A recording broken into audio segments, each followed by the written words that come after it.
ஜீ தமிழ ஒளிபரப்பாகிட்டு வர பிரபல ரியாலிட்டி ஷோவான கில்லாடி ஜோடி நிகழ்ச்சியில இருந்து சஞ்சீவ் விலகி இருக்காரு. இந்த விஷயம் தான் இப்ப பேசும் பொருளா இருக்கு. நடிகர் சஞ்சீவ் இந்த நிகழ்ச்சியை ஆரம்பிச்சதுல இருந்தே ரொம்பவே கலகலப்பா கொண்டு போயிட்டு இருக்காரு. போட்டியாளர்களா வந்தவங்களும் கம்ஃபர்ட்டா உணர வச்சு பார்வையாளர்களை ஈர்க்கும் அனுசரணைன்னு எல்லாத்திலுமே நிகழ்ச்சியில முக்கிய பலமா இருந்தவர் தான் சஞ்சய். டான்ஸ் மட்டும் இல்லாம காடு மலை கடல் நடக்கிற த்ரில்லிங் விஷயங்களையும் அவருடைய தொகுப்புல பெரிய ஹைலைட்டா பேசப்பட்டுச்சு.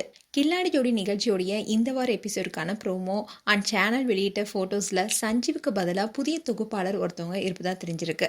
அந்த போட்டோஸை பார்த்த ஃபேன்ஸ் எல்லாருமே இவங்க மணிமேகலை தானன்னு சோஷியல் மீடியால பேச தொடங்கியிருக்காங்க. இதனால இனிமே சஞ்சீவுக்கு பதிலாக மணிமேகலை தான் நிரந்தர தொகுப்பாளராக வரப்போறாங்களா என்ற தகவலும் பரவிட்டு வருது. மணிமேகல்னாவே கலகலப்பான பேச்சு, ஸ்பாட்டான காமெடி, போட்டியாளர்களுடன் கலந்து கொள்ற ஸ்டைல்னு ஃபேன்ஸ் மத்தியில ரொம்பவே பிரபலமானவங்க. பல ரியாலிட்டி ஷோக்ல தன்னுடைய தனித்துவமான அனுசரணையால பிரபலமானவங்க. இந்நிலையில் தான் இந்த நிகழ்ச்சியுடைய தொகுப்பாளராக மாறியிருக்காங்க. இந்த விஷயம் மணிமேகலுடைய ஃபேன்ஸுக்கு மகிழ்ச்சியை கொடுத்தாலும் எதனால சஞ்சீவ் விலகினாரு என்ற கேள்வியும் அதிகமா எழுந்திருக்கு. அவரு சினிமா வாய்ப்புக்காக இந்த நிகழ்ச்சியை விட்டு வெளியேறினாரா, இல்ல வேற எந்த தனிப்பட்ட காரணமா, இல்ல இது தற்காலிக மாற்றமா என்ற பல சந்தேகங்களும் ஃபேன்ஸ் மத்தியில எழுந்திருக்கு.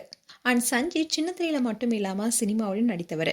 பல சீரியல் நடித்ததோடு தொகுப்பாளராகவும் தனக்கென ஒரு ரசிகர் பட்டாளத்தை உருவாக்கியிருக்காரு. அண்ட் இந்த நிகழ்ச்சியில கலந்து கொண்ட போட்டியாளர்களும் தங்களுடைய திறமைகளை வெளிப்படுத்துற வகையில தான் இந்த மேடையும் அமைந்திருக்கு. சினிமா டெலிவிஷன் பிரபலங்களும் கலந்துகிட்டு கலக்கிட்டு வராங்க. ஒவ்வொரு வாரமே வேற வேற தீம்கள்ல இந்த நிகழ்ச்சி நடத்தப்பட்டு வருது. இப்படி இருக்க சூழல்தான் தொகுப்பாளர்லயும் மாற்றம் ஏற்பட்டிருக்கு. மேலும் கில்லாடி ஜோடிஸ் நிகழ்ச்சி குறித்து உங்களுடைய கருத்துக்களை கமெண்ட் செக்ஷன் சொல்லுங்க. இது போன்ற வீடியோஸை பார்க்க news Tamil kids channel subscribe பண்ணுங்க. மறக்காம நோட்டிஃபிகேஷன் பட்டனை கிளிக் பண்ணுங்க.